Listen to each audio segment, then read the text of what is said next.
ينبغي على الإنسان أن يصاحب الصالحين حتى لو لم يكن مصاحبا لهم دائما، بمجرد أنك تعرفهم، بينك وبينهم ولو علاقة يسيرة، مكالمة أو رسالة كل أسبوعين وثلاثة وشهر، فإنك تنتفع بهم يوم القيامة.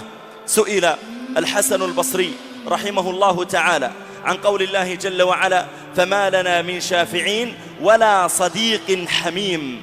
فقال الحسن البصري رحمه الله: هذا يكون في يوم القيامة إذا دخل أهل الجنة إلى الجنة ودخل أهل النار إلى النار، فإن رجلا من أهل الجنة يقول: يا ربي أين صاحبي فلان؟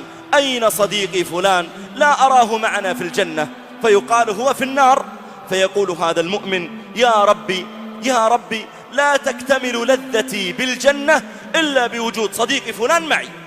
فيأمر الله تعالى بذلك الصديق فيخرج من النار إلى الجنة فيدخلها، فإذا دخلها يقول أهل النار: من شفع له؟ من أخرجه؟ عنده عمل صالح؟ فيقال: لا. أبوه شهيد؟ أخوه شهيد؟ لا. شفع له الأنبياء والمرسلون؟ لا. فمن شفع له؟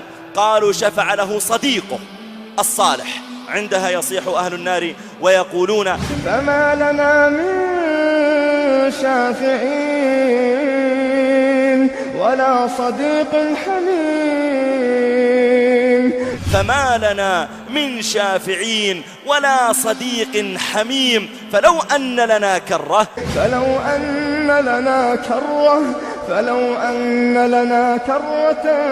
فنكون من المؤمنين.